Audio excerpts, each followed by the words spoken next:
What is even up? It's your boy Crabman here with my boy Hackenstein. Welcome to the Hypnotic Hootout. Hello, hello. I'm not quite ready, but give me a second. Well, that is just the usual for us, I guess. It's better than last time.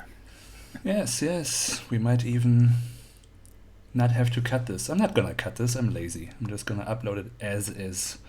It's gonna be part of our opening, whatever you call it. So, another week has passed. Another very productive week, I feel. It has been, yeah, right? Look at us getting stuff done. And we're almost getting ready to share it. It's not much longer now. But yes, so lots of prep work. I guess we can mention I would have to prepare press releases and all kinds of stuff, which is always one of my least favorite things to do, but I feel like we actually managed to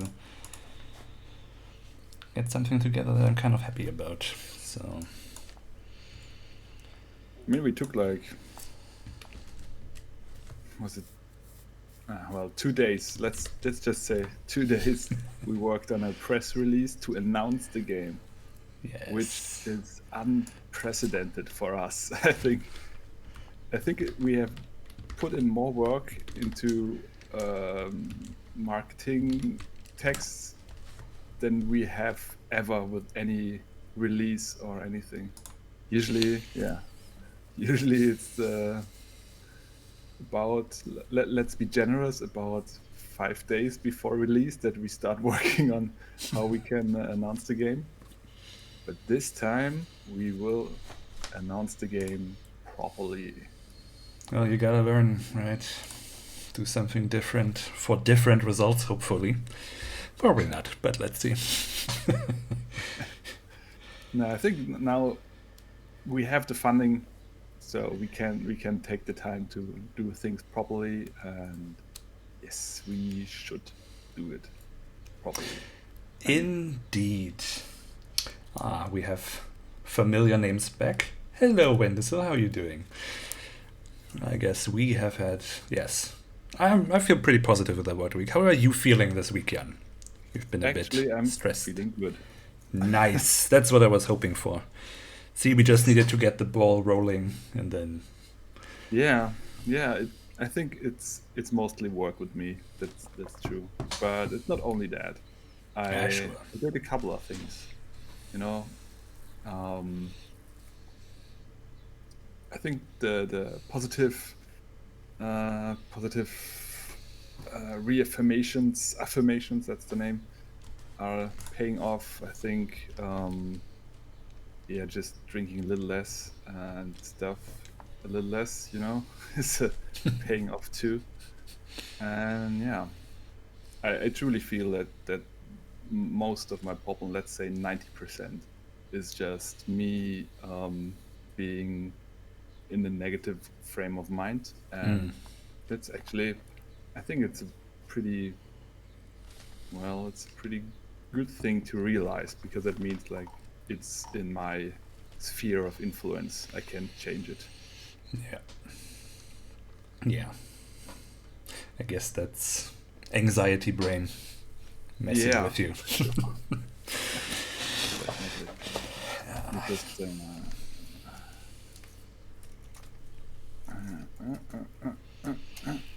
Just trying to log into Twitch so I can join the chat. Oh no.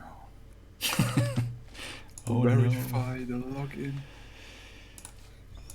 No, it's been a good week. Every day has been better than the last for me. Yesterday was actually a day I'd say that was genuinely good. Nice. Today as well. Only thing is I got a bit of a headache because I think the weather is a bit. It's weird outside. Well, speaking of outside, I totally missed that it was Father's Day yesterday. Or Men's Day, like we like to call it. And I probably would have missed it entirely if I didn't, if I hadn't picked that day as my day to go shopping this week. You tried to shop yesterday. Yes, I had no idea. I mean, it seemed kind of quiet, along the way. I was already like, this is a little bit weird. This is a little Twilight Zone-y. But it's been, so I was like, who knows? And then I stood in front of closed doors and I had no idea what's going on. I had to Google when I was back home what's happening, because it was a Thursday. Like, why are things closed on a Thursday? Yeah. Well, so happy Wednesday, I guess. I don't know. I guess I'd accept Father's Day, but you're not a father. We are not fathers Neither yet, am I. so Yes. yeah, we can take this day for us. Yeah. Yeah. But that brings me back. Back in college days. We had a couple of really good Father's Day celebrations, I feel. Well, Männertag, so Men's Day. Yeah, it translates weirdly. It just sounds wrong in English, so I don't know. Well, it sounds wrong in German too. So. Well, I'm so used to it in German. I guess if any non-German people are listening, which I don't think is the case, I think our demographic is 100% German. But it's not a German only. It's not the German phenomenon. So, I mean, there is no Man's Day in South Germany. I learned about this day coming to university with you. Oh, is it? Yeah, my first. So I shared my culture with you. Yes, you did. And I appropriated it promptly. But now okay, then to everyone who's been left out of this beautiful tradition, this is an excuse for us to get out there, get shit-faced all day, be obnoxious as hell all over town. And it sounds like people were. Like, then in the evening are the people coming home. It's annoying. I'm pretty sure the social distancing guidelines were not kept up yesterday. Not in my quarter of the city. It was really, really silent. I didn't see anyone. I've also heard like it's tradition to get some kind of a wagon. Yeah, like a wagon. Yeah. So you can put the beer around. Yeah, you're walking around drinking beer with your buddies. Or connected to your bike, and then be pro. But yes, back in the day, well, I guess once or twice. Best time actually when Danzi made us get up at 8 a.m. to go to the lake and get drunk. That's where the Nazis appeared, right? You remember? Yes. Later, around noon, a whole bunch of Nazis showed up, and that's when we kind of... So proper neo-Nazis. We're not exaggerating. They wouldn't be angry with us for calling him that. They would be proud. Yes. That was quite... Yeah. We studied in Magdeburg. Yes, and then we went home and we got proper high, and that was just a good day. That was the best part of it, yeah. Mm. I mean, I remember that we were walking there. I remember you wanted me to throw you because you did some judo in the past, and you thought like I can still take a fall. And yes. Training. Yeah, you were. Yeah, exactly. Aikido, right?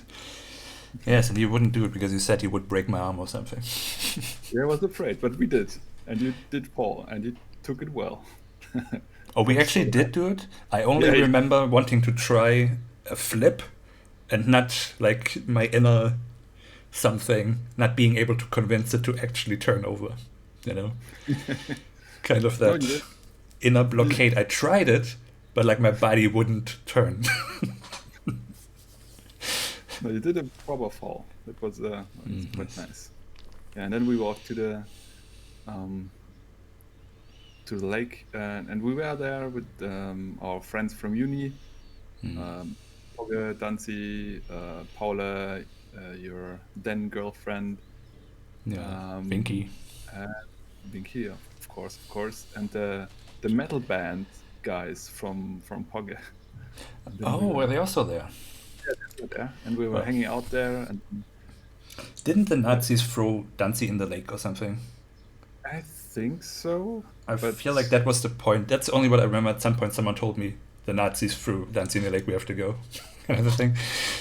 Um, well, I'm trying to piece it together. I remember there was a small group of Nazis at first, mm. and they were all like getting drunk in a They were distance, like reasonably chill. I mean, we kind of chatted 50. with them a bit. It was uncomfortable, but not aggressively uncomfortable. Yeah, there It was was a bit one later when guy. their friends came, right? Yeah, there was one guy who came over and talked to us. He seemed pretty chill. He told us he's been released just a couple of weeks ago from jail. So and then one of the metal guys who he was always like calling him Knasti, so basically calling him a jailbird, and he didn't like that. But we continued to chat. He told us about the truth of what building a bus means Mm. in jail, Mm. which I'm not gonna explain here. But yeah, we had a nice chat, and then Dancy was more on the waterfront, playing around there, goofing off, and they were nearer to the waterfront as well. And then I think like one guy pushed him in the water, but Dancy thought it was fun, and that wasn't really a big problem. Then more and more Nazis appeared. Then one of actually the guy we talked to friendly came over again and told us, hey guys, I don't have anything against you guys, but my friends do, so I'd advise you to go somewhere else now. And yeah, I mean, we Nice. were proper like long-haired hippies. Yes. Hannes still had dreadlocks. Mm. Yeah. Yeah, and we went there, and I think like walking home, we also had a run in with a couple of Nazis who were shouting stuff after one of the bad members, because he was of Slavish origin, and he wanted Mm. to kill them. Obviously, he wanted to fight them, but we could hold them back and go there. And yeah, for Hannes and me, and I think Winky and his girlfriend at the time, it was the sign to go home and just to, you Chill. know, chill. Chill in my And yeah, empty the living others room. continued. They walked around. Yeah, I remember sitting on a crate of beer like the whole time. Yeah, we had. I think we had one. We had the couch already, right? We had Yeah, we had a one couch. couch, but it was small, like a people couch, 2 person couch, and then yeah, a beer crate and a cushion. And still, it was one of the most memorable, most fun days I think we had during studies. Yeah, Very, very nice. Mm. very memorable. Indeed. Yes. So, what else have we been up to this week? Well, Obviously. Hmm? I've written a couple of notes actually. Oh Um, wow! You're preparing. It's getting so professional, guys. well, after you told me that you nearly missed the GTA 5 for free on Epic Games, just wanted to tell everyone now it's Civilization 6 that's free on Epic Games. Nice. It's supposedly not as good as the last part, Civilization 5, but still AAA game for free on Epic. Yeah, I mean that's the only reason I'm getting it. I don't play Civilization really, so. Yeah. Yeah, also just getting all the games. Hmm. I've set up a reminder for every week, every Friday. I go on Epic and I purchase the free game, and then I log off. It's Yeah, only I a couple of don't. games played there. It's just I want to have them all. Yeah, it's more about collecting than actually playing them. Yeah. Yeah, But and I'm I don't surprised. use Epic at all. I mean, I have it because I played around with the Unreal Engine a bit. I was kind of interested about the filmmaking tools. That was super interesting. But yeah, I don't think. Hmm. Besides collecting free games, not really doing much. Gonna tilt the camera a little bit more because I look so much larger than you. Oh, that's fine. I mean, I move around a lot right now. I've sank down to just going to get worse and worse. I'll sit up again. Also, anytime you move, I keep changing the crop so you're centered. You're doing that as well. Also, all the time, like swiveling to get in the center again, and then nudging the camera a little bit. Yeah, Okay. I mean, in general, I don't think you need to worry about it too much. All right. I am updating as you fiddle. But yeah, no, I also feel somehow too lazy to make myself a reminder to check out what's new, so I'm just relying on you to tell me when there's something cool. Can do. They had a couple of very cool indie games, but it looks now like they're pushing out all the AAA stuff. That's Because now pretty cool. they don't announce the games. It's just like the secret game until it's revealed. Right, I was wondering what that's about. I mean, Epic gets a lot of shit, and I think a lot of it deserves, especially like the customer support and all the usability features they emit. But to be honest, giving out free games is probably the best moves they could have done, because everyone has their huge Steam library, and you have to build a library to be like a competitor to Steam. You have to get the people on your platform, and you get to get them invested so they don't leave. That's the only way I can see how you can do it. Yeah, but do I remember that right? That the people on the platform don't get to opt in or out of the free games, they just do it without asking the devs? I feel like there was something that some indie devs complained that their games were just made for free and they weren't asked about it. I haven't heard anything about that, but I would assume that they get compensated for this. I don't think they can make the games free without talking to the developers. And I think there was something about that. It may have been just a thing as the thing started, because it's not recent. That was maybe a couple of months, maybe a year ago. I don't know exactly, but I just remember there was a thing that kept kind of in my mind for if we ever go on Epic, that there is something to watch out for. That's interesting, because I actually was like getting the games thinking that I'll support the developers with this, or at least not hurting them. Yeah. Yeah, And it might be a little bit. I still remember weird, when I was like deeply upset with Steam, and I never wanted to join Steam at all, because you don't own the games. You're just like, as long as you use the service, you can play them. Right. Only, yeah, that really felt wrong. Today, I think nobody even blinks an eye. But Netflix and Spotify, it's kind of getting used to just the thought that you're just, I don't know, renting the access to these entertainment. Yeah, to be honest, I also keep that option in the back of my mind that if Steam were to go offline or something and the games don't work anymore, I'm just gonna crack the hell out of them. Of course. I mean, there are people cracking the Steam games, so they won't be lost, but it's still, it feels bad. And even if every time there's a sale on Steam, I go to Good Old Games, or it's Good Old Games, right? Yeah. Good Old Games, and I look if I can buy the game for the same price there. And usually you can, and usually, obviously you should do it, because then you get to download the game. There's no DRM in there. Just much better.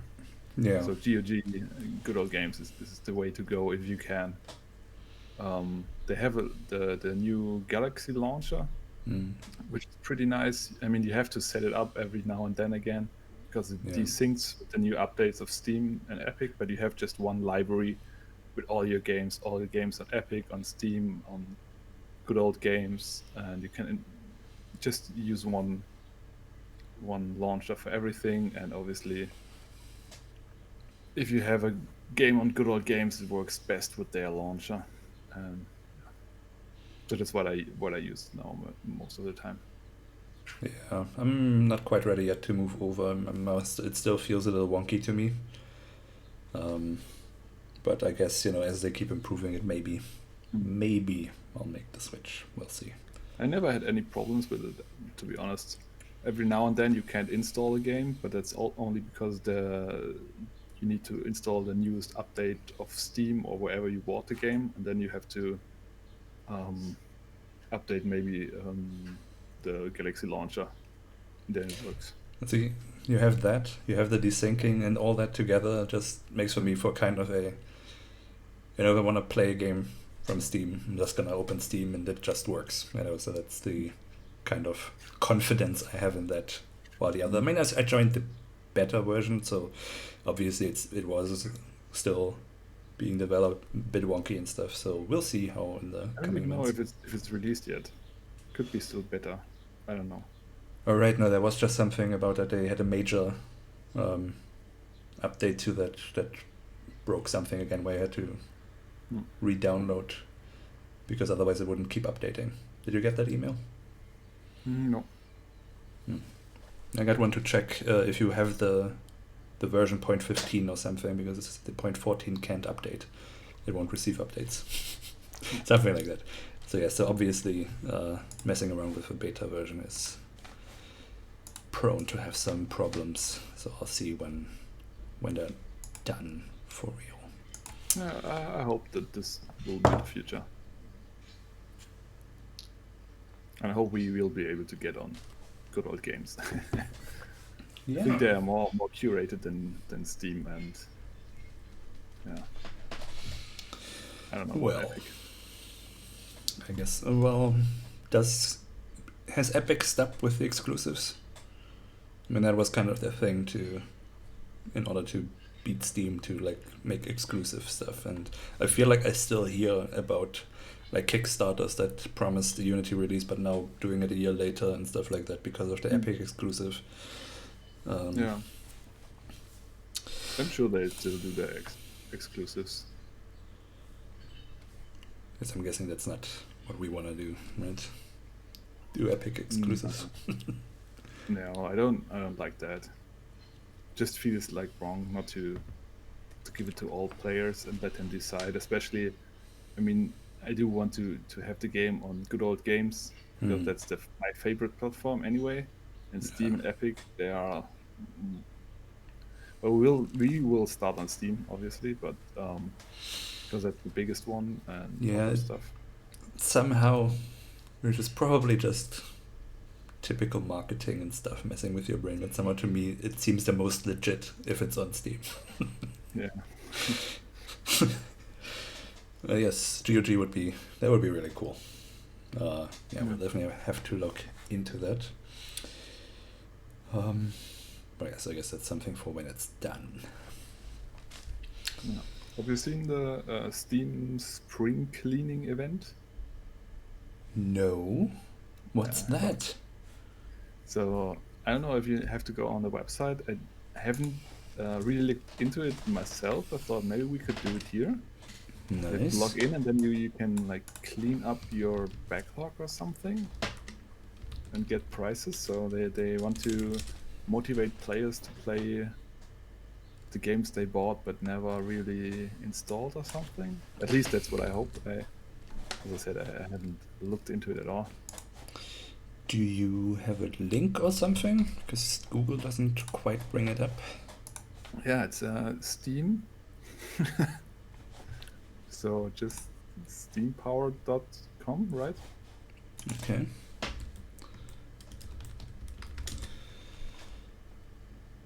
Spring cleaning event. Okay, let me bring this up on the stream. Yeah, log in first if you aren't logged in. Yeah. Okay, then I shall That's log a in. streamer beginner mistake. Yes. The password in the chat or something. I actually done that, not with Twitch, fortunately, but I pasted my password for something in a chat I had running in the background because Windows prompted me with the security, please put in your administrator password, but it didn't take the focus. So I was still typing in the chat, and obviously I didn't look where. I just looked at the keyboard and typed in, pressed enter, looked up, and there was my password in the chat. Yeah. Wow. Good time. Jan. Good times. Okay, let me see. I have to find them first because I don't usually use this browser I use for streaming.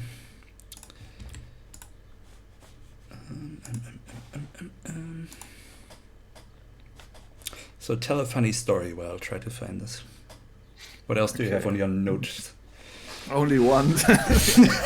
One thing left. We already talked about everything. Okay. So I just finished the last season 5, I think, of She-Ra. Ooh. And it was pretty amazing, I've got to say. Yeah. Very gay, very wholesome, very amazing. Nice. Highly recommended. So if you like Avatar, if you like Legend of Korra, if you are up for like the new one from Avatar guys, what's it? There's a new one? Dragon Prince? What? It's What? also, Say it again. Yeah. The Dragon Prince also on Netflix, both on Netflix. So She-Ra is on Netflix, the Dragon Prince as well. What? But the Dragon Prince is 3D animated, and I don't like it. I mean, the show is great. Okay. It's very rough for me. It looks like in-game 2005 or something. Nah, let's say 1999, maybe. Okay, we're gonna have to look at all of that.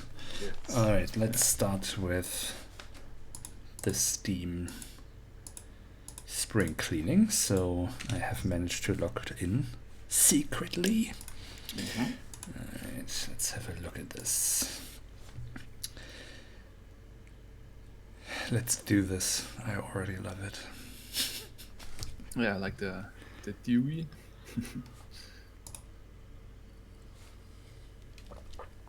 Great font as well.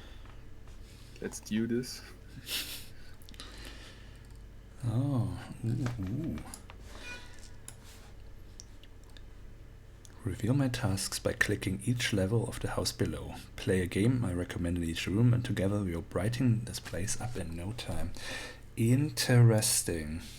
Hopefully they get people to write reviews as well. It says I should play the Pepper Prince. Have you played the Pepper Prince even? What a good idea. Nice, okay, and then you play the games, and then it unlocks this, and then you go to the next one, and so it kind of, Yeah, and I guess you win just something. invites you to play a bunch of stuff. Yeah. That is a cool idea. I've actually also been thinking about this as sort of a... because we've been talking, since we've been doing streaming, I guess we've been talking about streaming a bunch more. And I've been kind of thinking about, if a... Because I see streaming and making these videos as sort of a motivation to actually play games, because so often I just don't. Because I'm busy or something, and as we talked about last time, like the commitment to like play something big or even play something new where I'm not sure, is this gonna be good? I'd like to replay games rather than play something new, because then I know I'm gonna have a good time. And I don't want to risk wasting the little time that I have on something that's just so. Weird to me. I mean, you rewatch season trends, and you rewatch all this old stuff. Yes. And I can hardly do it. I need to take like a couple of years break before I can rewatch anything. I do that all the time because I want to know that I'm gonna have a good time. I don't want to risk, having a medium time and then I've wasted it. But so I thought, maybe one of the things, that could be like a theme of a stream or a particular day, to like play a game from the backlog. That every time playing something new. A friend of mine did that a couple of years ago, or someone I met online through the day actually. she had like also, yeah, I'm guessing the same problem that we all have, like hundreds of games in your Steam library from bundles and whatever, but not even played a fraction of it, and she like did a whole thing of playing every single one, and that was pretty cool. At least giving it at least 15 minutes or something, I think was her It's a good time. target, and if she liked it she would play it on, and if not then just move on to the next one, and that just seems like a cool thing. And I don't know how many, let me check how many games I actually have in my library. I'm not sure I like the new design that Steam has. I'm very confused by it. Well, the solution. Deleting it all. Install the Galaxy. Galaxy. I have Galaxy installed. I just also don't like that. Okay, let's check my profile. I have 826 games. 800. Okay, now I want to see too. But obviously, I'm going to look at the GOG Galaxy library, including all the stuff I know I have on. Ooh, including. Okay, I have 48 games. Such a noob. Let me check my GOG. What do we have? I have 344 on GOG. What? 300? And 44. I feel like that's important. About 20. You have 20 on your favorite platform? Yeah. How? I don't buy games that often. And I just recently started. And they have like Heroes 5, Heroes 3, Hellblade, Deus Ex, Arcanum, I know Dungeon Keeper, Fallout, like the old ones, Gris, Soma, Saint Freud, Penumbra, Papers, Please, Outward. Oh, Penumbra is such a good game. The old Ultima games, then some stuff I don't know. System Shock 2. I mean, obviously, I did the Steam Connect whenever it comes up, where you can like activate the stuff you have in your library or select a bunch of games on GOG if you have it in Steam. Oh. Yeah, I don't think that they do it anymore, or not as often. I don't know what the process is exactly, but a couple of years ago, like GOG Connect was a thing, and then every couple of weeks there was a new couple of games, and you could, if you had them, you just click the button and then you have them in GOG as well. That was kind of cool. But otherwise, I'm the perfect victim for all those money-making schemes, because I also bought a whole bunch of games again on GOG just because they're available. Yeah, okay. Well, supporting the developers.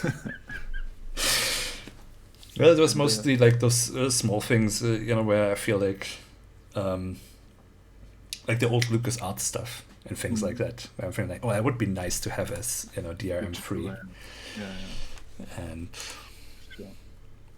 and I also they had when GOG, when I started to get into that, like, when was this, like 5-6 years ago or something, I was just really into when they were actually old games, right? I mean, now they also have all the other stuff, but it used to be all those really cool classic titles, and so I would get them and get those that look similar and all that stuff, and then never play them, but I have them for. Yeah. It's just like the nice library in the background. You haven't read all the books, but you have it. If society collapses, you can still have some entertainment. Okay, I checked just now on my Galaxy. I have 1,235 owned games. Wow. And I'm gonna play them all. Maybe. Does it do duplicates or does it filter them out? I think it counts them. Okay. Well, then that's probably a lot of. I'm not sure, actually. I'm not sure. Well, let's check it out. Grim Fandango, for example, as I know I have that on both platforms, but it only. You don't know if it was counted or not, right? No, but I looked if they show me different versions of it, but I'm only seeing one now.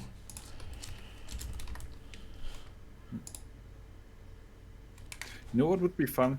Yeah. If we would like look at the library of each other and challenge us to play games. Interesting. Because I know a couple of games I think you'd like, but you probably never get into because you're never really feeling in the mood. So That honestly sounds like an awesome idea. I would be very, very into that. Yes. Okay. Yes, definitely. Let's do it. Because I've also been... I mean, I know you. I keep hounding you about this every single time. But you still haven't started streaming a Conan. Have you even played? Jan, have you played? No, man. Because I'm sure I would have played Arcanum if I wouldn't always think like, damn it, I should stream it. Let's do something else. But I haven't been really playing anything in the last week anyway, so... Okay, granted, it's a bit of a hectic time right now. So, but definitely, because I also I've been meaning to. I'm kind of want to get into this whole streaming games thing a bit. So, I guess this is like a really cool idea to do a challenge, sort of. Very, very nice idea. We will earmark that for, I guess, in a week or 2, 3 maybe.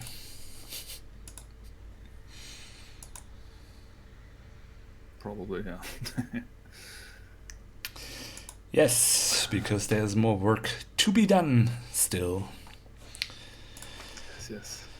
And I am guessing we should at least get all this extra work out of the way. I'm sure the work will not stop after that, but at least we don't have this to worry about in addition to that. I kind of did something similar with my girlfriend.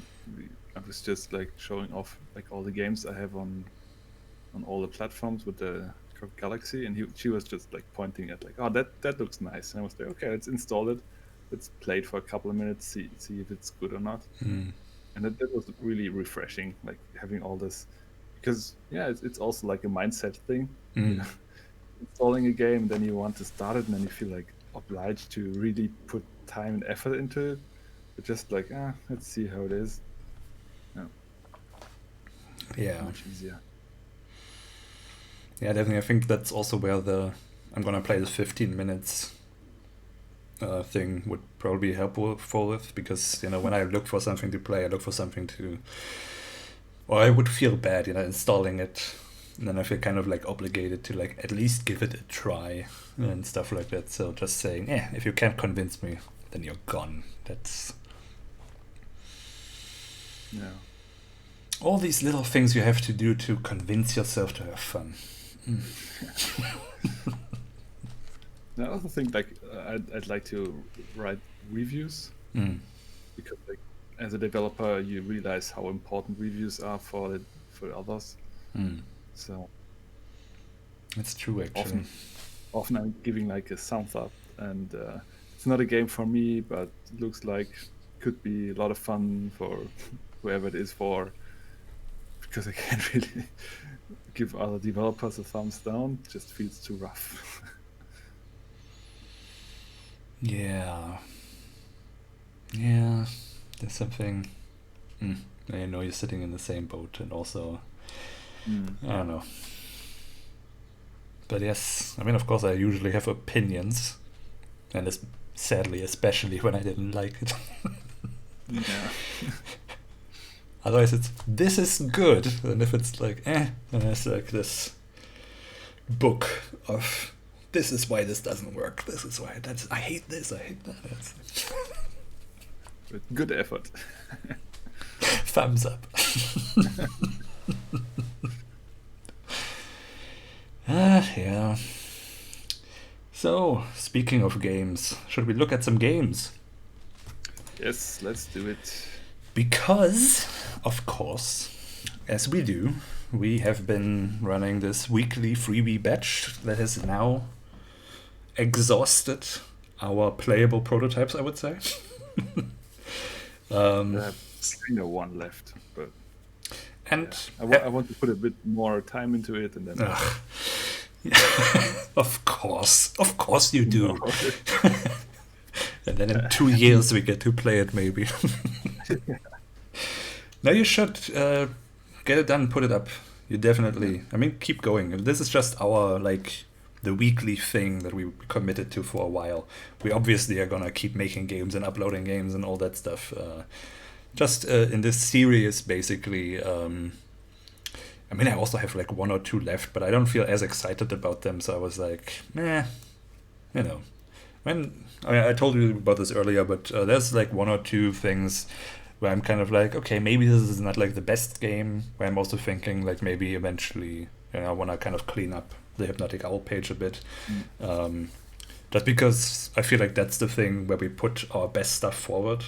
And if someone scrolls through some stuff and clicks randomly on one, and then it's, I don't know, kind of crap. It's kind of not.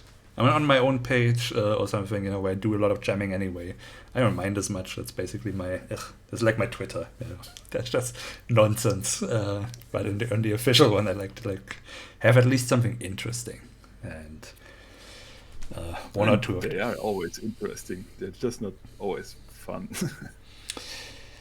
Yeah, I don't know. There were. Yeah, sometimes I don't know how to explain that. It's just a feeling that, for example, the one that we had a week or 2 ago that was based on the graphing calculators, this mini RPG where it's text based. Right. You go to let me switch to the browser view and just there we go. Is it something Hero? Danger Valley. I did originally call it Small Town Hero, but then it was too close to Village Hero.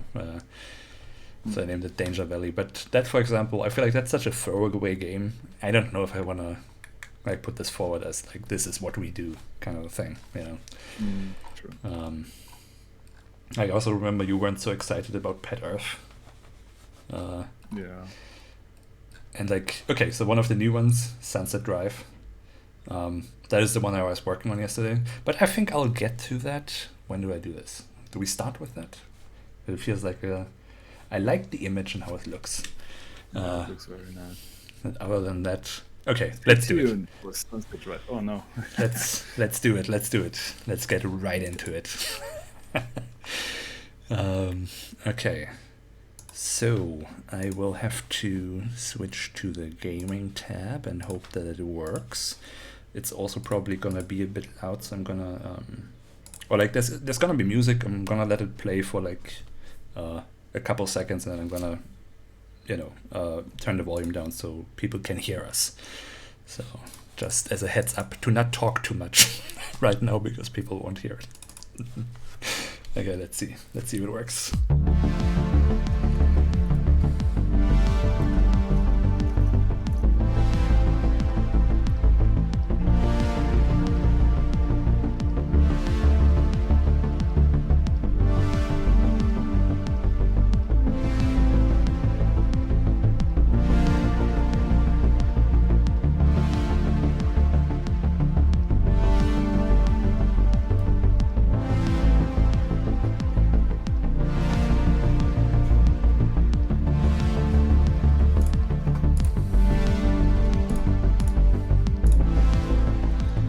Okay, volume is down. So yeah, so this is, and that's why I was because this is pretty much all it is. My cam is frozen. Oh, your cam. Okay, wait, let me see why. That's probably because the window was. Okay, I hope you are back now. Maybe it's because I have the game full screen, but. Good. No, I'm just frozen. No. I'm just not moving a lot. Okay. Oh, okay, good. So what are you actually doing in the game? I mean, it's just amazing, but just this. You just move the camera. Yes, you can just move the camera around a bit, and that's it. So, so you see why I say that I was a little bit about, putting this forward as like, this is the games we make. It was mostly about a mood. I had the sound first and the soundtrack, and I was like, I don't know, I'm fascinated by sunsets. Something about that feeling, that kind of warmth, but also kind of a wistfulness, a nostalgia of some sort. That just gets me a bit. And so I wanted to make something that had that kind of feel to it. But like what I was trying to do yesterday as I was preparing this game for the upload, I wanted basically to make a procedurally winding road, so that you have a little bit of gameplay. Like it was always meant to be sort of a driving simulator in the sense of what a walking simulator is. You just drive, and then you can like slowly turn, switch lanes, but it just keeps driving along a coast or something. And so I started like building. I looked at some stuff, learned how to do like curves and like build. Wait, maybe I can show that, because this is like literally all it is. It looks awesome and stuff, but yeah, it's a screensaver. I put it as a screensaver on Edge. Can you use it as a screensaver?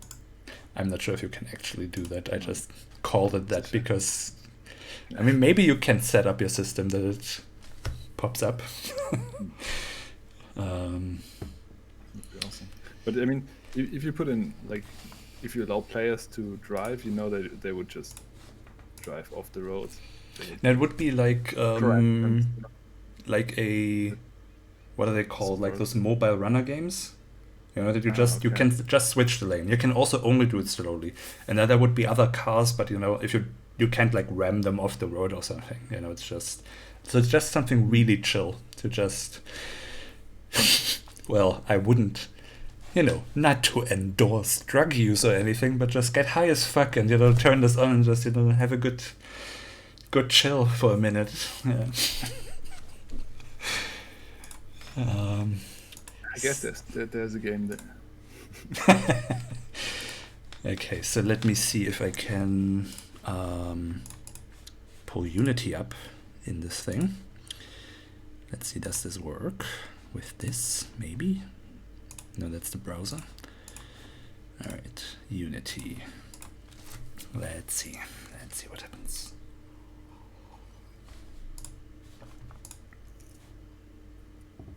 Nothing seems to be happening. Okay, then I have to probably change to window capture. Right. Let's see about that. Yeah, still a bit new to all the various ways this... Oh, there we go. Okay. So yes, there was this really cool tutorial series by someone called, let me look it up. Oh, Sebastian Lagui. I'm not sure. I'll show it in a minute on the screen. But he does some really cool tutorials and stuff. And so if you want to add a what? No, my Unity isn't responding. Why? Oh, okay, there we go. Road creator. So if I pull this up, you have this thing where you can, create curves and stuff. Can add new things. And yeah, you can, what? No, that's not how that's supposed to be. Okay, I clearly made a mistake in following along, but anyway. You can make it a closed one and set them to auto or something, and then so that's what I was gonna do, because what I was trying to do was like in the game. Oh, and then of course you can create a road also, although it does not seem to be working right now for some reason. Well, as I said, yesterday I was basically stuck trying to work this whole thing out, and then I got frustrated at 4 a.m. or something and just said, you know what, screensaver is fine. It's actually, there should be a road extruding off of this right now. I'm not sure why it's not. But yes. I do wonder how you could do a game that just has this feeling of driving to the sunset and still be a game. Well, I mean, it would be... Even if there are like just other cars, it wouldn't quite fit, right? Well, as I said, I see it sort of as a walking simulator just with driving. And it would just be like enjoying the atmosphere, basically. You know, something like a game like Mountain, if you remember that. There was just a mountain and stuff was growing on there, and you could like turn it, move the camera around it, but that was it. Yeah, because the way I'm doing this, you know, it's like nothing is actually moving, it's just the texture being offset. So the texture of the road is moving under the car. And what I was basically trying to achieve to make this effect of a continually winding road is to like basically have a middle... Wait, let me turn this off because clearly it's broken. You know, to just have a... Why is this... What is happening? But, you know, basically just have one point that you move around so it looks like the road is slowly turning under you. Right? So that's what I was trying to do. And then, of course, I would have to, like, generate some sort of terrain that you're... Like, some palm trees on the side and just have that Miami Vice kind of feel to it. But I mean, this was always just gonna be something because I'm like really into this image. To me, this triggers like a certain emotion that is just something that I was trying to find, I guess. So yeah, so that is... I guess if I'd have to do a game like this, I would allow the player to accelerate, maybe drive left and right, but bounded, so he can't really, or just if you get off the road, the car halts. There is nothing else, but you can just continue driving by pushing the button forward. Yeah, I was thinking about something like, so there would be obviously like a railing or something, or it's a highway, and that you can like, I mean everything, you know, if I start this here real quick, wait, yeah. Okay, I mean, maybe you could even stop the car, like no railway visible, but you could like drive it to the side of the road. The car would stop. You can get out, like just stand there, look at the scenery, get in again, and continue driving. Because that would be in the feeling. Driving off, looking at the sunset, driving to the side of the road, looking at the sunset. That's it. Yeah. The thing that I was kind of, it's also limited. You can't look back because behind you is nothing, right? It's like literally the mesh cuts off there, and it's just the texture, right? I mean, I'm turning the wheels, and it's the texture just moving. Everything else is like set up so that it looks cool, and you know, this is like the default speed of the movement. So everything for me was about being very, very slow and a little bit. Do you remember Flaked? We watched it together, right? Okay. Where they have sort of the road trip thing where they visit the mother and then go to a spa and everything. And like the shots of them driving, they were kind of like, I mean, they were not this, you know, pink and red and everything, but it had sort of this feel, and that's sort of what I have in mind. Something kind of slow and easy. And if you try to, you know, switch lanes, that it would also go very slowly. And maybe like a little bit of an acceleration, like if you want to like pass a car. They will always go a little bit slower than you, but you can accelerate like a little bit. Like I imagine it works in the US with their tempo meters and stuff that you can. As my driving instructor told me that in the US you can't just, you know, like swoop past a car. You hit on the gas, it goes like a couple mph faster, and then a passing movement is like 5 minutes or something, and something like that.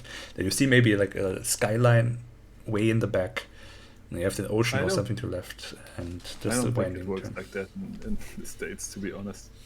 They have basically the same cars with the same acceleration. They just aren't allowed to drive that fast. I mean, they have German cars, so they can just.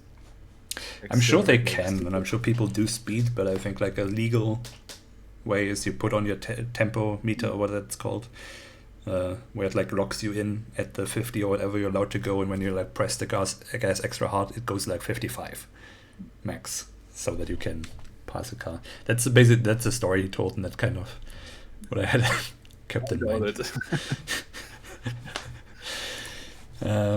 So yes, and I thought, but in the end, I thought it was kind of a nice final image, driving off into the sunset to finish this series. So then, the other small thing that I made is. I'm just gonna Yes. get a beer. Please go ahead. I'll just keep talking while you do. So the other small thing, and I'll switch back while I try to find it, is basically. Well, before Hypnotic Owl, there was already Hypnotic Owl. A bit. I told the story last time, I think, or the one. No, I told it during the birthday stream. So I guess it's new for this if you're listening as a podcast version or something. Hypnotic Owl came from a desire to annoy a coworker of mine, because I had shared a short film I had made, and I was waiting for him to watch it and tell me how much he loved it, obviously.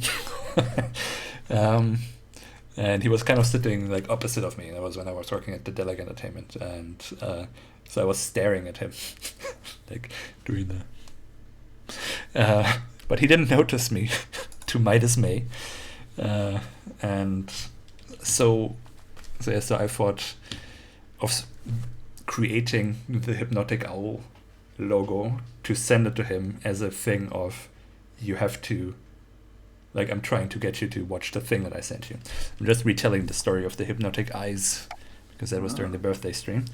Yes, so it was during that time also so that's how Hypnotic Owl came to be, and I basically found something that is even earlier than Firefly to contain Hypnotic Owl, and that is The Attic, which is a text adventure, very, very classic, very much, would you call it stolen?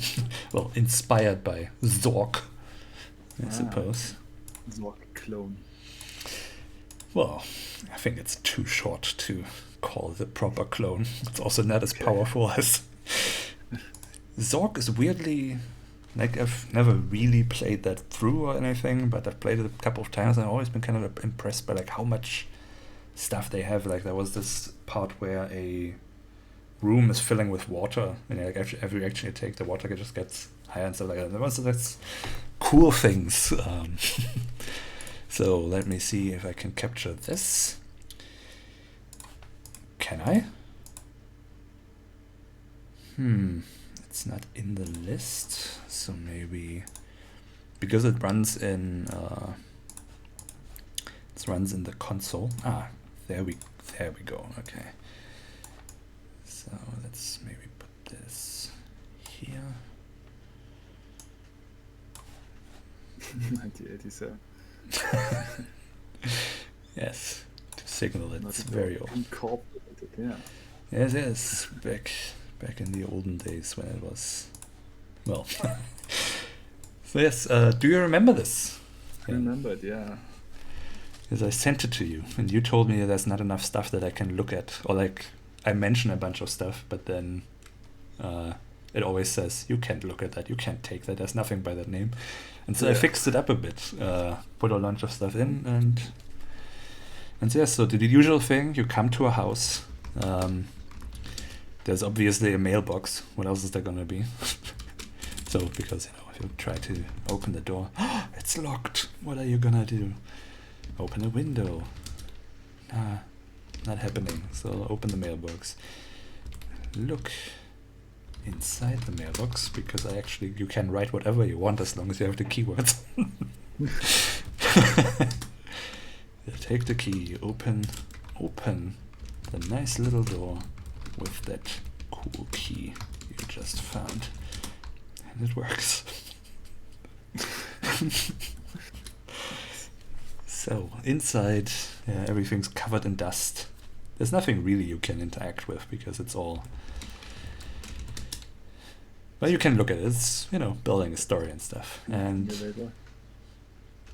yeah, so it's a very classic. It's very short. And yeah, as you saw, it has possibly it's the first game that I made that features the Hypnotic Owl name. I mean, I do remember that I made this game like towards in August, I think, of 2010. I had already been working at Dedelic for half a year, and I know I made Hypnotic Owl I made the logo and the first intro of it while I was still living in the flat I had before that. So technically it existed, and I was still making games with XNA at that point. Yeah, and I was playing. What was it? It was also Terry Kavanagh, the Bluebeard one. Do you remember what it's called? The Bluebeard one?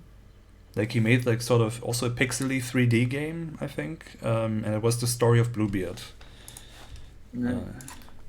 Maybe. I don't think I have played that one. Let me see if I can find that real quick. Judith. It was called Judith. Judith, of course, yeah.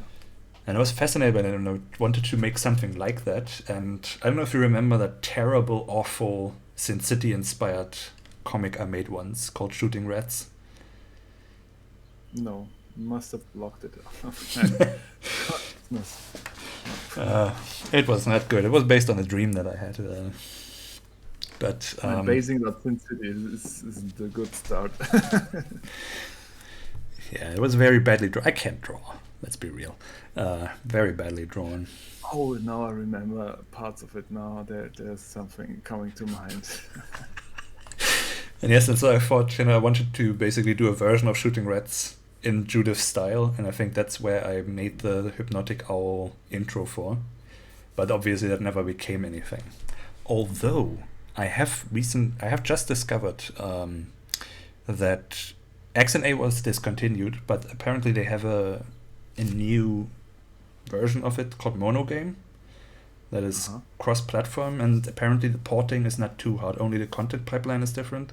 Otherwise you can use basically the same code. And so I was thinking, because I have been enjoying this venture into our past work and like restoring things, and also this one, restoring the attic, kind of fixing up the engine a little bit. I also uploaded it on itch. It's not powerful. I just, why not? So I was thinking like maybe going through the old stuff that I used to do during uni, just seeing if I can get this to play with Monogame and stuff, and that would be cool. I don't know, I'm always so fascinated by looking at old things and the nostalgia that comes with it. Just our whole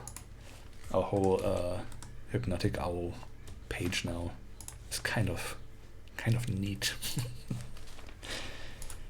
There's so much stuff. I mean, right now we have 30 games on here. The Wizard soundtrack that is also now available for purchase if you want it, or for donations over $6. Messes up my 3-column layout, but otherwise there are now 30 actually kind of playable games on there. That is kind of a lot even.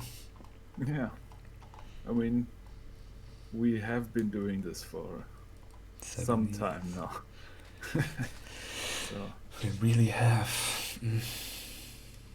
It's nice to see that there is something that came out of it. Although I guess natural tone we can't really put on our, at least I can't. Well, it is a co-production, so yeah, that's true. And I also put a lot of work in. That's why it's, I wouldn't put it on there if I didn't do it. That was a co-production with Variegated. Sorry. So Variegated Games. That's a friend of mine, Jade. She's an activist and advocate for autism. What's the word? Awareness and stuff. And So we worked together on a game about her experiences, what basically navigating, life with autism is like for her, and it's actually really cool. You should totally check it out. It's very, very interesting, very cool stuff. And yes, so the third and final, I think, needs no introduction. The Wizard. We talk about it all the time. It's the music we play while we are getting ready to start the stream. It is without a doubt the most well-received, beloved game we've made to date, right? Like that's so yeah. That's the one. It's probably the most fun game. I think that's something we can say. For sure. Very nice setup of the page as well. Oh, thank you. I try. So how is this? So I guess, we talked a bunch about the Wizard during our birthday stream, but that's not online if people listen to the podcast. So why don't you tell us a bit about the Wizard while I try to get through this a little more on Master. Okay. So the Wizard. I guess to start the story, we were working on Till Last Light. Till Last Light for way too long, and we came to the realization that it's not going to work out. We will not be able to finish the game. It's too much work, especially for for our artists. And we decided we gonna make a short break, just work on some prototypes, some stuff we are into. And I was always in love with the sprites. These are made by a guy called Oryx, I think he worked on Destiny and stuff, and on the side he makes sprite sheets. So you might have seen the sprites in games like Realm of the Mad God and other. Return to Tolaga or something like that? I'm not sure if he used the sprites, to be honest. I think he... obviously, he used that same sprite sheet. Well, there were a couple, because obviously having the same sprites as a bunch of other games, people were like, either you stole this or someone stole this from you, There was some confusion now and then, so there's a couple of titles that I just remember from, having to clarify that this is, a bot. And expanded, we had our artist, Rika Helms, do a bunch of stuff to, animations. They didn't have additions and really things. great animations, just like 2 frames, and she made all the animations that you can see here. And I just started with a little dungeon crawler roguelike thingy, and I was like wondering how I could add the spells I wanted the character to use, and I didn't want to have like all the little icons. So I decided that I'm going to make like a gesture-based spellcasting. But I still didn't know how I'm going to make this. So I had a very simple idea. I'm just going to put tiles around him, and then you can mark them or not. I then realized that this is basically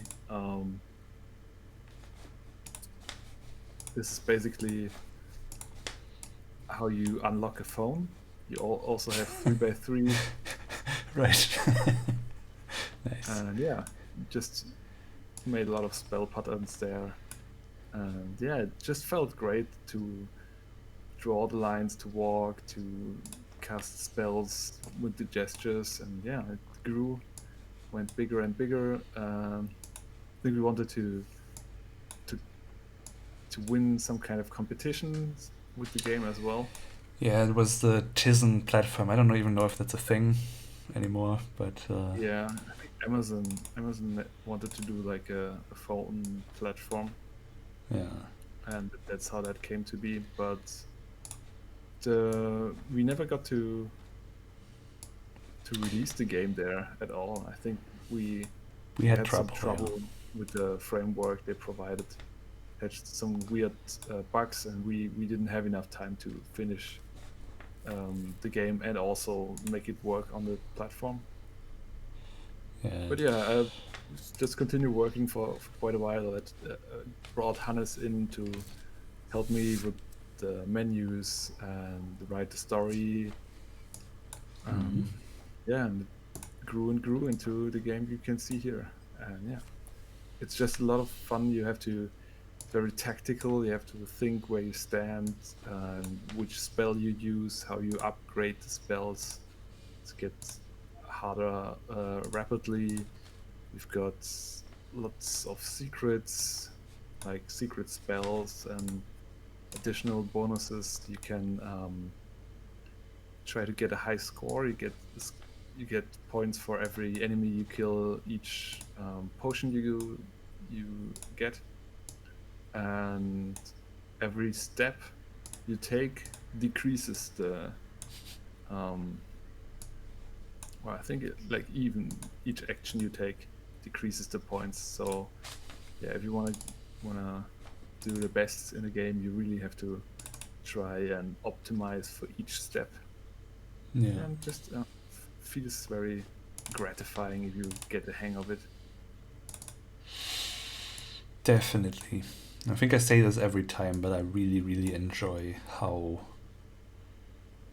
I don't know, compact the design is, that everything is based on dragging, that you drag from around the wizard to walk, that you click and drag to cast a spell, that you do, like, have to learn patterns and cast the magic rather than have a, firewall button or something, It's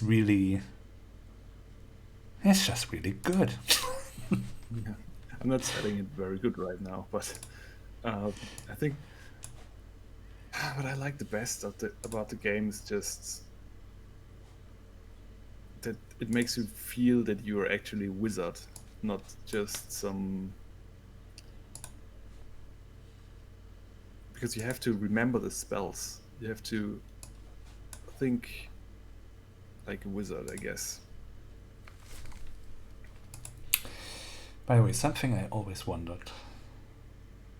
The cool thing is, you can do any sort of, combination or something, and if you have it unlocked, it's gonna cast a spell. Now, obviously, it's not gonna do that unless, like, for example, I know that this is, like, the fireball, right? But obviously, you can't cast it if you haven't learned it. Would something work that if you, like, discover a pattern, but you haven't learned it yet, that it just fails or acts erratically or something? Have you tried to cast something that you don't understand very well yet, basically? I wonder. Could do something like that. I thought like maybe I wanted to do that. Maybe that's too nerdy. Like that, if you try to cast a spell but you fail, that it takes a turn anyway. Mm-hmm. So it's just like that you fail, it hurts you because now the enemies get one free step in your direction. I mean, at least like at the hardcore level, I'd like to add this. And then I guess we would need a, deselect. Because I think that's something that people are just sometimes... They're not deselect. No. If you like, for example, accidentally do this, you have to start over. I can't go on it again and deactivate. Okay. Interesting. I mean, I know people are frustrated by this sometimes, especially the ones where you have to, like, hit a corner or avoid a corner. I guess, like, for the magic missile. And then if you accidentally hit it, you have to start over. And if it, in addition to that, had, like, a penalty, that would probably be too frustrating. Well, it's your own fault if you can't do it right. But I guess you learn it right. You learn how to do it right. Oh god. I know it. I'm such an idiot. The wrong spell. I did. Is it gonna kill me immediately? Okay. Okay, let's see. Let's see if I can. Can I still? I can still make it through, right? Yeah. Yeah, that's because Master is not. I'm not used to it. I'm always just playing the regular game. Yeah, Master, I think they have more health. You have less health. Maybe both. I'm not sure. And they can see you from farther away, which makes it, in some situations, makes it a lot harder.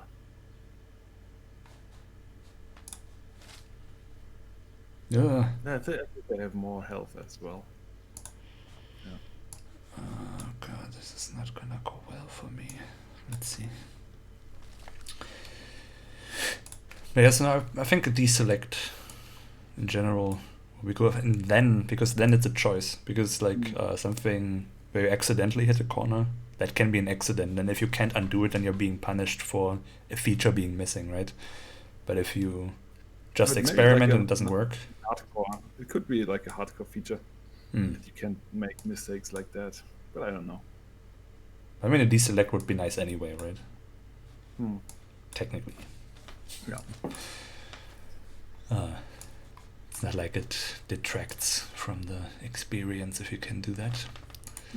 Or like it's on purpose that you can't. You were even surprised. Yeah, I'm not sure. I'm not sure if I didn't have like a reason why I didn't implement that, because it shouldn't be that hard to do. Okay, I think I need to. They can see you. Yeah, well, of course they are. But I think I now just need my ice breath to be just a little bit longer, because I have no chance of killing that otherwise. And that does 2 damage, right? Yeah. The skeleton. It will kill you. Yeah, it will kill you in 1 hit. I think this is legit my favorite level. It's the level where most people stop playing. Yes. It's too hard. And this is also the other thing that I say every single time. I love how the game forces you to learn how to play it. It's not a run and gun. You can't just, run around, cast spells as if it's nothing. You have to find the strategy and figure out how the game... It teaches you to play it right through playing it, and that's such a cool thing. I don't know, I find it really fascinating, like in design in general. That works too. No. Yeah. I mean, watching you play it looks like you can just run and gun because you've played it so often. But yeah. Yeah, but I'm pretty much screwed right now, so let's see what I can do about that. You have to calculate every step. And I think I am screwed. I'm just... because it's gonna get me. Yeah. It's gonna get me. I'm not dead. Oh, thank God. Oh, just 1.5 health. Okay. So I didn't have to upgrade this. It's a great upgrade anyway. Ach yeah. I don't know. This. No, that's cool. I mean, I realize that maybe it sounds a bit strange that I'm gushing about a game that we made so much, but me having been not at all involved in the design, or like, on the periphery of it. I'm sure I said once I would like this, but in general I just did the soundtrack and menus and, stuff that is around the mechanics, but not the mechanics or the level design. And so, I don't know, it feels like I get to enjoy this game as a fan rather than, as a developer, and that's why I'm so into it, so amazed by it. And you know what, I'm gonna get this thing first. Yeah. Now we can play it on itch as well. Previously just on our website, Congregate, Newgrounds, what else? Armor Games bought a license a couple of years back. And ABC bought the license, but I'm not sure if you can still play it on their website. Never actually saw where that was put up. Was it put Me up? neither. I don't know. Or did you just buy it and not do anything? I'm not sure. But yeah, Armor Games, that was actually interesting because that just happened, like, what was this, 1 or 2 years ago? Last or It was not so long ago. Because I know the person that that we approached about this. It may have been 1 or 2 years because I think it was around maybe the time that I went to GDC, which was 2 years ago. Jesus, the time. What's happening to the time? And it actually like had, I just saw this recently, like it had almost 200,000 players. That's crazy. Wow. Like Congregate had 100,000 over its lifetime, and so that's like. I Congregate and Newgrounds, they're both pretty crowded. Yeah. But yes, it is certainly an extremely cool game. You should play it right now and get the soundtrack if you want. Actually, I have it. Great song. Yes. Maybe I'll turn just for a second, turn it up a little bit. I have it muted. Oh, that's too loud, but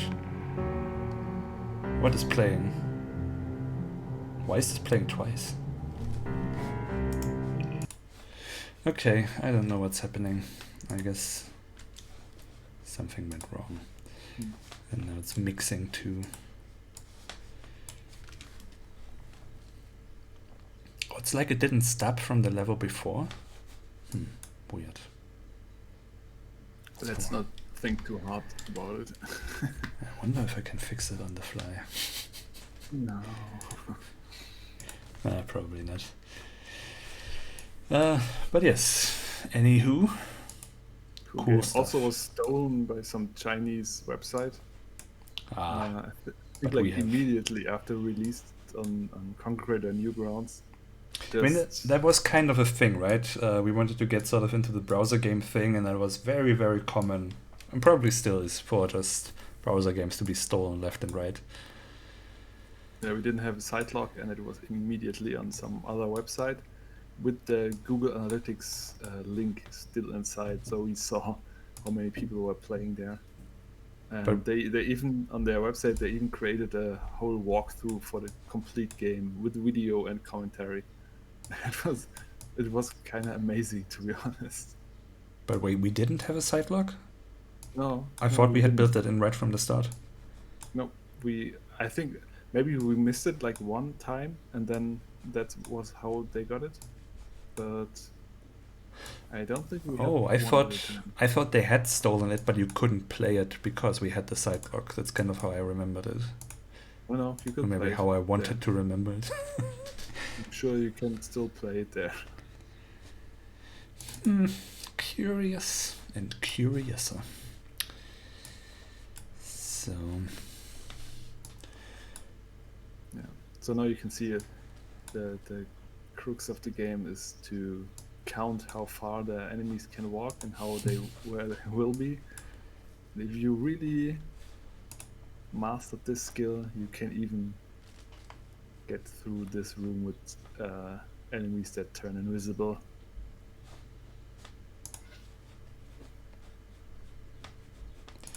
Yes, I mean, if you have played Tell Us Light last week, then you should have a leg up, because it's, I don't know, it was kind of fun to see that you have sort of a design aesthetic, I guess, that you carry over into your various games that you design. As I said, it's just like how I love to play games. Sure. Yeah, it's cool. It's very satisfying to play. So definitely recommended that all of you go check that out. Not right now. You're supposed to listen to us right now, unless, of course, this is on demand and you're not actually live. So, see, I haven't even looked. Just want to inform people that that's where you find your, I think, first secret spell. Yes. This is a hidden room. Yeah. And You that's find the blood magic.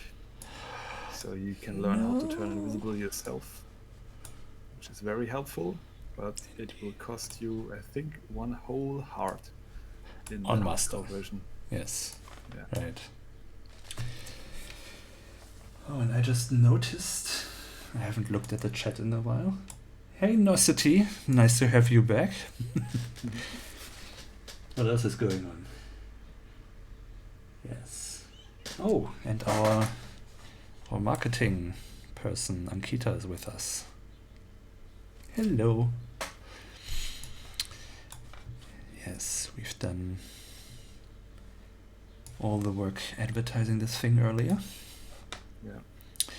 Also, we have scheduled all the various tweets for the next month, so we don't have to worry about the hoot out anymore. Ah, yes. All right. I guess we can leave it here. Let people figure it out on their own. Yeah.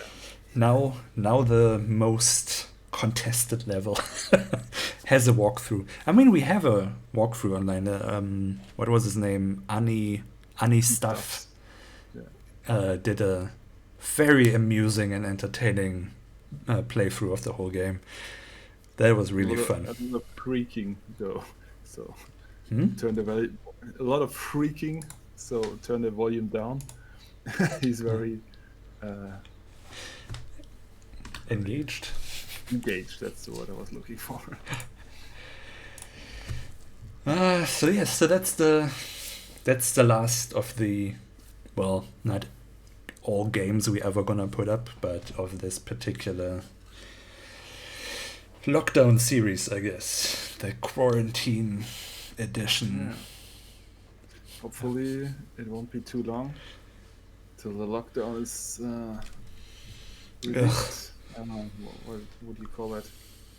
Yeah, well, until the problem is over, I guess. Yeah. Which I'm not so optimistic about. Because numbers are going up again now that the regulations have been loosened a little bit. And now that summer's coming, I am assuming that people are gonna just gather like crazy and ignore it anyway. And so we'll probably see a second wave. So that'll be fun. But the second wave will be in August, right? When it gets a little bit colder, because apparently the virus doesn't like the warm weather, I heard. And I also heard like that we only have like, I think like 1,000 new in the whole of Germany, only 12 new infections in Saxony. So we are still pretty safe. Well, it hasn't happened around here as much, but I guess we'll see, because I think, yes, it can be destroyed by UV, but that's obviously external, and I'm just expecting it to still spread a whole bunch anew, because we had already trouble like keeping up with the regulations when it was still freaking cold outside. So it's true, but let's see how it works now that summer's coming. Yeah, you have to I mean, in Germany at least, people were taking precautions even before there were any regulations. So obviously we also have a bunch of idiots who go on the street protesting the regulations, but most people are quite reasonable, and I'm actually optimistic that this won't be like a big problem in Germany at least. Yeah, well, I am generally more cynical, I feel, but we'll see. At least in this topic, it's weird how we change perspectives from topic to topic. That's probably because you're such a contrarian. If I say this, you say, no, it can't be that bad. And I say, oh, this is pretty good. No, it's terrible. I think it's like the other way around, to be honest. We'll see, I guess. Yeah. Well, let's hope for the best. I'm still trying to figure out if I can get my wife here somehow, because that would be kind of nice. You know, we got married and then separated like 3 weeks later. It's not fun. Um, Very old timey, I guess. Like you had to go to the war, married just in time. yes, so we just got married to lift up the spirits during this time. That's what you do back then to have entertainment. You married. I don't know. Yes, Nosity is asking, I got married recently. Yes, indeed, just in February, in South Africa. Jan was there as well, which was fun. And yes, so then I came back home to sort out some things. I came literally back for 3 weeks, and then 2 days before my flight back, South Africa issued a travel ban for foreigners, and the Italian airline I had booked with. I mean, obviously Italy was in lockdown, but they somehow didn't cancel the flight anyway, I guess because then they don't have to refund the money, which is fun. I thought a couple of times that you should be able to get your money back. Yeah, I can get the taxes back.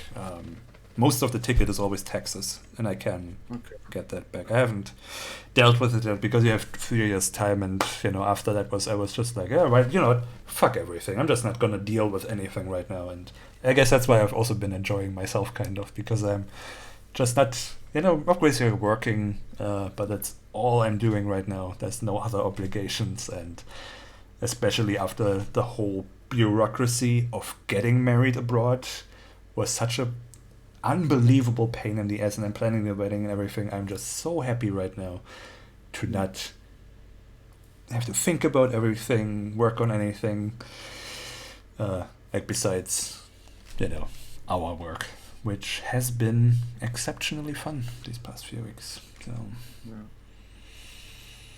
yeah. Looks like we also got our first spam bot. Do you want to become famous? I certainly don't want to become famous. Oh God, no. So let's not try this. It sounds like a bad idea. Definitely. Yeah. I was thinking about this while I was brushing my teeth. Why was I thinking about this? Being famous. Yeah, that just even the small notoriety we gained at certain times were kind of unsettling. I think I was thinking about, because we've been working on like press emails and stuff, I was thinking about the first press emails I wrote, which were so bad. It was about the day the laughter stopped, and I wanted to send it to a couple of people, and it was like, hey, I made this game, it's best played if you don't know what it is, so just check it out. And like basically just wasting everybody's time, because no journalist is going to be like, oh wow, out of the million emails I get every day telling me to play this game, I'm going to play this one that's going to be vague as hell about it, and there's still this twinge I have when I think about that. Oh, dang it. You should have known better. But obviously you learn with time, and also I think that's why I was thinking about that, even that small fame, that little bit of notoriety that suddenly was reported in foreign news and stuff, and suddenly I had followers on Twitter, and some people were mad, some people were very happy, and it was just a very unsettling experience, even like this little bit, because obviously it was not huge, but it was like a couple of hundred people suddenly paid attention, and that already like made me like, oh, like got totally like flustered. And yeah, I think fame is a very unsettling thing, so let's hope we get just famous enough that we can make a living of this, and not so much that it's gonna wreck our lives. Okay. Let's try that. I mean, we did have like the fortune scare back then as well. Yeah, and that was also really uncomfortable. Like the two, 3 times that it was posted on 4chan, who obviously, took issue with the whole "don't rape people" concept, I guess. Yeah, that was, and it was not even that much, but it just, it's weird, especially, how much time we spend online, and how many friends, I only actually, communicate with through that. Like, I've been friends with people for, a better part of a decade that I have never met in person. It's all online, and then suddenly that space gets invaded. It's like a home invasion in ways. And I have so much. Yeah, I always kind of sympathized with people like Anita Sarkeesian or Zoe Quinn or something. Obviously because those harassment campaigns and stuff, they are, well, even on paper, not great. But having even experienced like a micro fraction of a taste of that, have just a couple of people kind of bother me, like harass me in not even like that horrible ways, but just like small ways, and just a couple was already so unsettling. I have so much respect, and like I couldn't do it. That's basically what I figured out. I could never have the strength to like keep doing what they're doing. It's it is such a strange experience. Oh, for sure. And not for me at all. I don't. It's just when I like write on Reddit or something, like a comment here and there, and then there's just one guy who gets offended with something I said or start harassing me. Just like, harassing in a way of just writing one angry comment, and it just it kind of ruins your day. Yeah. How can you survive this if it's like 100 people or 1,000? Like if it's all day, every day. Like if you look after anything that they post or something, you always find so many comments that are just horrible. I can't look at these because I get angry for them. Yeah. But even like something like when it gets so bad, and as I said, for me that was a couple of emails that were just kind of weird, because it was like what was that? It was something very, very strange, like, hey, how are you doing? And just kind of like starting a conversation, but like with a really, really awkward feel to it, like a menacing feel to it. And one person accused me of, posting it on 4chan and then posting controversial comments like, basically that I am both sides. Basically everybody on 4chan or something like that.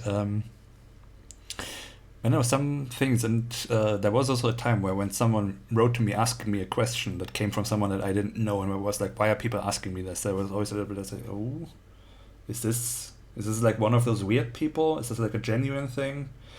It's very, very weird. And as I said, for me, it was maybe like 10 people who harassed me for a week. I don't know how people do that with hundreds every day, thousands maybe even. And even to the point of being scared out of your house, like when people show up at your house and something, like I don't even know how I would function. Yeah, just not just your house, but the house of your parents and stuff, harassing your friends, your family. Yeah, calling your bosses and shit like that.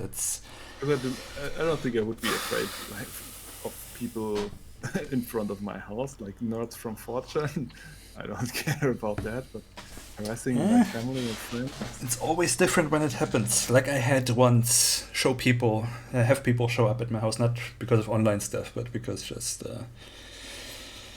I was rude to a friend, and then her friends were mad at me, and then they came by, and that was a very unsettling experience. So I'd rather not have that. I guess I can't really imagine. It is weird for sure. So yeah, I'd rather not have that sort of fame. So I just want to make a living, enough money to be able to do all the nonsense that we like to do. Yeah. Basically to make another 30 games to put up on Edge. And maybe get enough money to buy food and pay the rent. Yeah, food is nice. You're right. Hire-end artist. Rent should be abolished anyway, so either way, I'm good with that.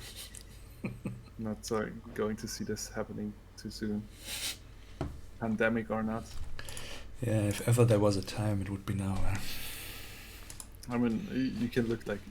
It's always crazy to look at the States and how they manage with the pandemic and their crappy health system, but thinking like, okay, this is now the time for them where they will wake up and change it, but nope, No, no it is a bit chance. disappointing, yeah.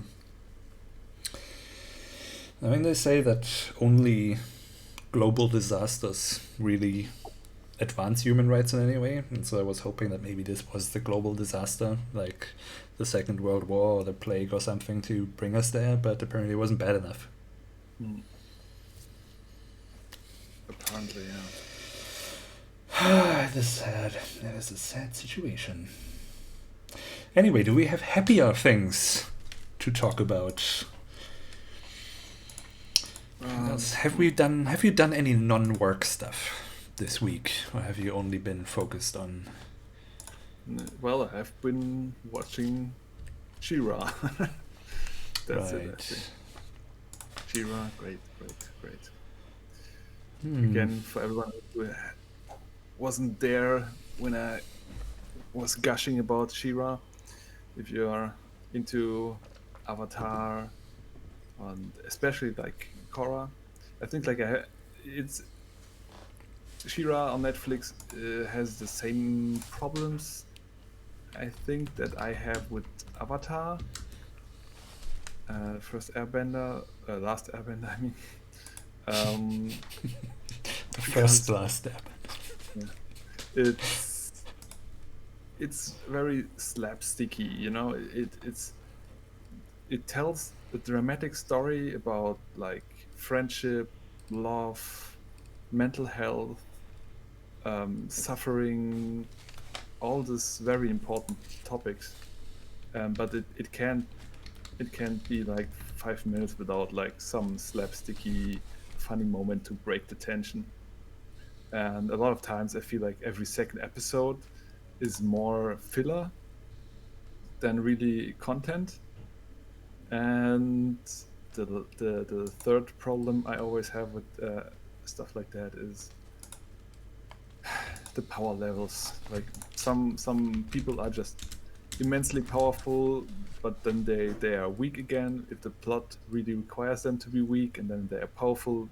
You know, it's not like a consistent power level in the world. And I think like Legend of Korra made this a lot better than Avatar, and Shira falls to the same problem where you have like very powerful characters who don't use their powers like I think they should to overcome the challenges, because the plot wants them to be challenged and to take more time to overcome them. But aside from that, a very very emotional, very mature, very heartfelt, wholesome story that is told. And if you're into this, really, I can recommend it. I can't recommend it hard enough. I shall check it out. Sounds good. Yeah, What was the other one that you said from the Avatar people? it's the Dragon Prince. Ooh, okay. Dragon Prince. I mean, maybe you can show some Shira as well. Okay, will do. Because yeah, just one thing about Shira. When Shira came out, obviously a lot of neckbirds got really upset. And as a white dude myself, I can sympathize that every media should cater to me personally. But in that case, you have a female protagonist and she doesn't have huge boobs, so why should I even watch it? But yeah, Yeah, that sounds as it terrible. turns out, it's got a great story. It's good enough, even without the boobs. Also, Shira is like I think 13, so let's stay away from this. Okay, and so this is 3D, you said? Yeah, and you really see it. It looks like a cell shaded in-game video. And yeah, I like the animation for She-Ra a lot better. Okay. It also has like a couple of frames where the faces look weird. Like it could be that they were like a bit overworked and didn't put like that much effort into every frame. but most of the time, especially the fight scenes, are really cool, and they just know how to pull on your heartstrings, like Nice. epicness. It's just great. And how's the Dragon Prince story? Is it good? Also very, very good. Yeah. Okay. But the only thing is really the graphics that bother me. I see. Yeah. Well, I have been watching The Mandalorian, and I am honestly very impressed by it. Yeah, well, there are a lot of like different opinions about that, right? I have not paid attention at all. I just knew that it existed, and I was like, I need something to watch. And I know Taika. Wait, and I recently heard how he actually pronounces it. Waititi. Taika Waititi. Because I would say Taika Waititi. But it's apparently Taika Waititi. You learn something new every day. What, he's involved? Yes, he voices a couple of the android, or he voices a character, and he directed a couple of the episodes. But it's created and written by Jon Favreau. You know, Iron Man. Yeah. Happy, the big guy. What? The bodyguard. He wrote this. Yeah. Weird.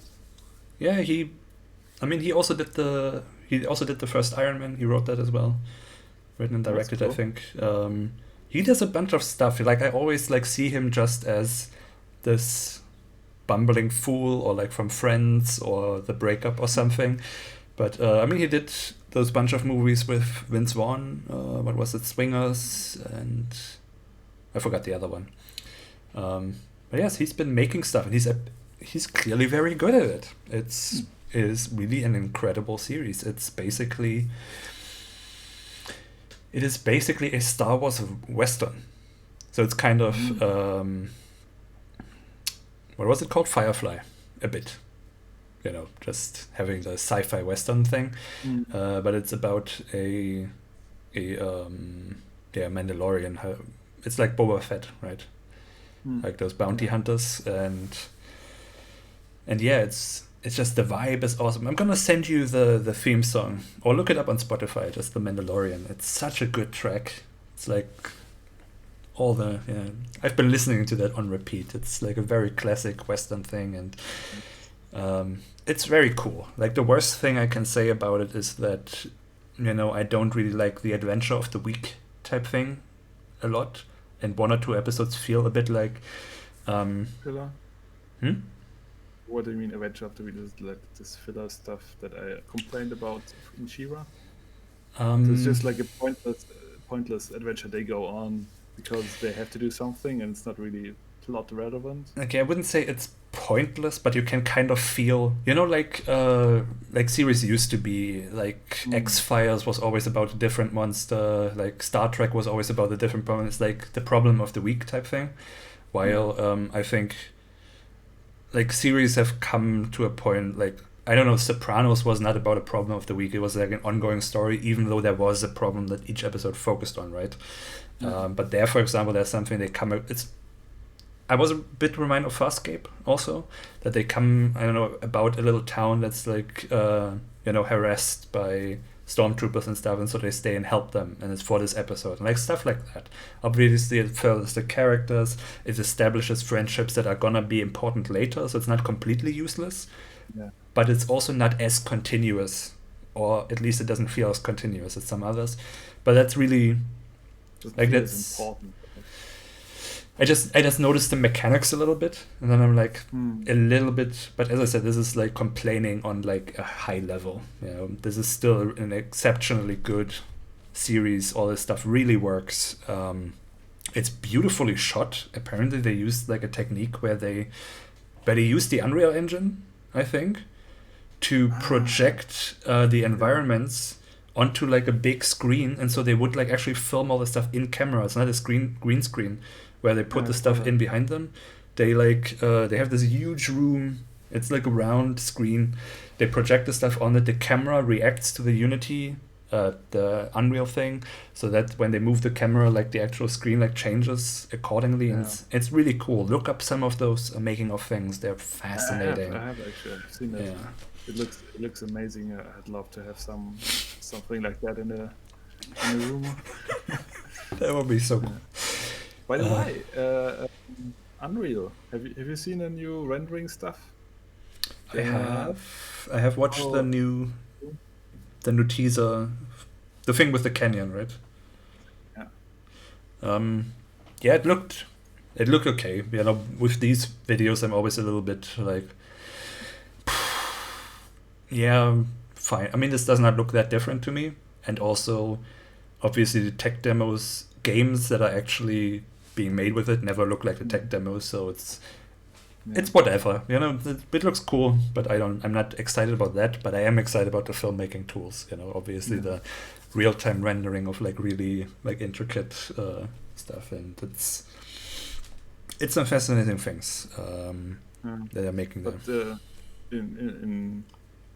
in line with that, or I think maybe previously, they upped the threshold where you have to pay for Unity.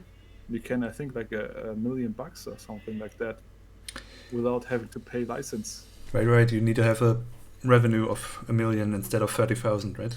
Yeah, I think it was Before like you pay. 3,000 before, but yeah, Or was it 3,000? exactly. Yeah, it was something ridiculous. But yeah, makes you think as a Unity user, right? I mean, I really don't want to change. I'm just hoping that Unity will look at what what Unreal does and say, okay, let's make it the same. Yeah, I don't want to pay for Unity, and I don't like the made by Unity start screen. So, not sure Oh, wow. how we will do that with our secret project. To be honest. I didn't even think about that, but I guess we have to, right? Like that would be, I don't know, a game starting with made by Unity or something that's like powered by Unity. That's such an immediate, and I know that's not Unity's Yeah. fault. It's like all the people who like use it to make trash games with their asset store and stuff. Yeah, But it's such an immediate devaluation. That's definitely. Yeah, it's a no-no to be honest. But I'm just hoping that when we start, that we will, when we announce the game, and then let's say that we will be able to make the money before we have a real release, so we can buy us a license, or hopefully, I mean, it's still quite some time before we release the game, so maybe they will change the licensing terms. So fingers crossed, that would be great. Because I like Unity, I like working with Unity. I don't want to change. I never want to change. So, sure. Yeah, I also have the sense that Unreal is like mostly if you want to do advanced 3D stuff, where we're yeah, not exactly. really at. So, but yeah, yeah, interesting. Yeah, I forgot kind of all about that. Yeah. Huh. Well. But yes, no, definitely recommend it. I was immediately hooked, like right the first episode and stuff, and obviously we've all seen the Baby Yoda and everything. I mean, it's not How literally long are the episodes? half an hour, I think. Half an hour. Okay. And it's just 10. It's not very long, so it is definitely a thing. Oh no, it's 8 episodes. 8 episodes, and they're around half an hour to 45 minutes, and yes, it's a total of 5 hours to watch. But also a bunch of that is like really cool credits. Because they have like, it's like this. It looks like what is it called? Where you draw what you're gonna shoot. Storyboard. It looks like very elaborate storyboards. I mean, it's probably just a processed image or something, but it's very cool. Oh wait, no, I do have another complaint. Bill Burr is in one episode, and it's just weird because it's just Bill Burr in Star Wars. Well, he's a big fan, so I guess.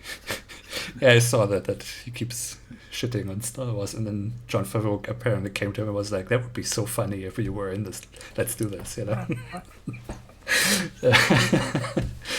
But yeah, it's weird. It's a Sometimes you have, weirdo. Yeah. but yeah, sometimes you have actors who just don't feel like they should be in this time period. I don't know if you ever saw Terry Gilliam's Brothers Grimm with Heath Ledger and Mark. Not Mark. What's his name? Ben Affleck's friend? Yeah, yeah. But I Mark think maybe Damon. Matt Damon. And Matt Damon in a period piece, like the Hansel and Gretel stuff, he just feels so out of place because he looks so modern. Hmm. And Interesting. I have the similar problem with Bill Burr because then I'm watching Star Wars and like I'm captivated in this other world, you know, that is totally not my universe, and then suddenly there's Bill Burr like talking in his whatever Boston accent or whatever that is, and it's a bit weird. Should have made him an alien. It's probably also the most adventure of the week story in the whole thing because I'm actually not sure that that's connected to really anything that happens. Oh well, still extremely good, like a serious Firefly basically. The bounty hunting loner out in the snow desert, walking into a saloon. It's really cool. Never could get into the feel of Firefly. Just never felt. It felt just so- Excuse me? Yeah. What? What? I mean, what? How can this be true? I mean, Right, it's a it's couple not the of best times, series but ever made, but it's like, I can't believe that you don't like it. You seem like the person who would like it. Yeah, no, it's kind of feels cheap. Kind of feels not weighty enough, like from the consequences, and yeah. How strange. I guess Strange if things you you're watch telling me there. more than the first episodes, maybe it gets going, but nah. I mean, I don't know if I would watch it again necessarily, but it had kind of. Have you ever watched Castle? Nope. That is actually really very good, and you should. A lot of fun. Bali loves it also. We watched it together. I mean, it's basically Nathan Fillion. Nathan Fillion is just such a fun person to just listen to. It's he has this very specific energy that is kind of that way too handsome, funny, kind of doesn't take much serious. It's a little bit like Californication, just something that's, you can maybe get more behind, and less N-words.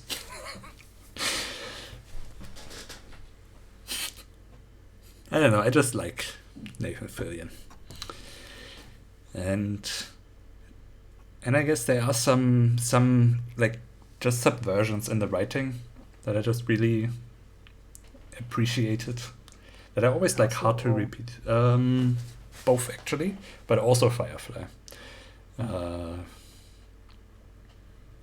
Yeah, it's always difficult to repeat because they're just the jokes are so funny through the performance more than what they're actually saying.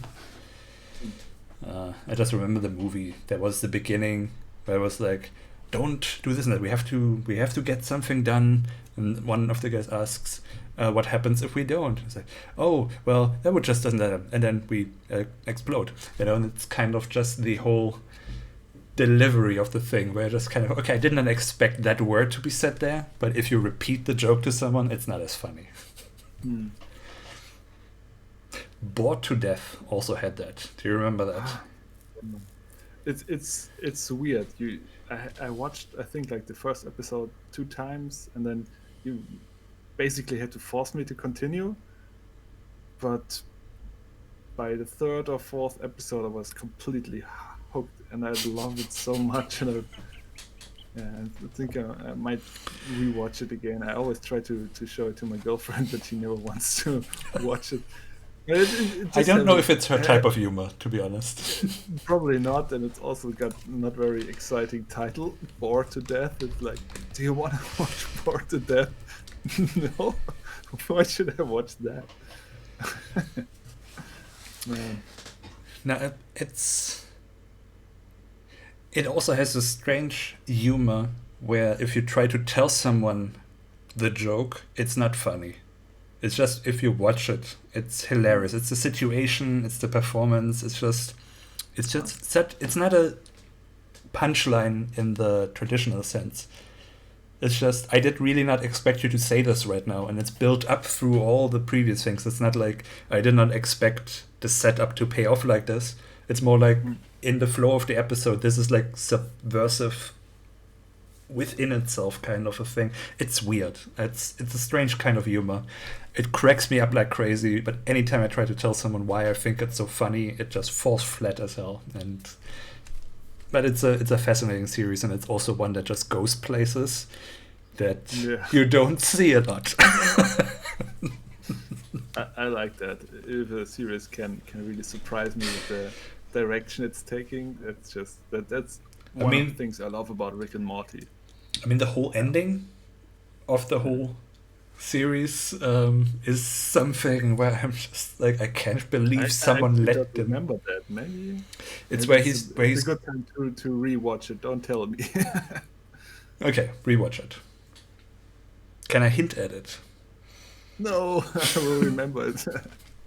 But I guess you can, yeah. Because maybe if I started, I will remember it anyway.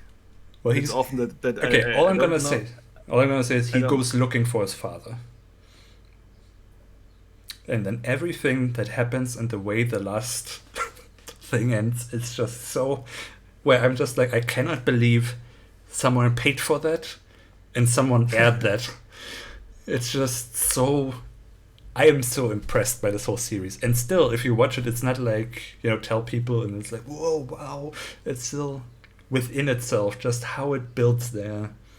It's a fascinating thing. Yeah. Yeah. So, I think that's us for today. Yes. We have another 2 hours. Yeah, good end as we do. Week. Right, and we will see you all again next week. If you haven't already, follow us here on Twitch, so you will be notified. And yeah, you can now follow us on Twitter, Facebook, everywhere. Basically, just scroll a little bit down and you can see all the links. Yes, we just put them up. And yeah, so I guess one more week of being vague. Can we say that? Yeah, sure.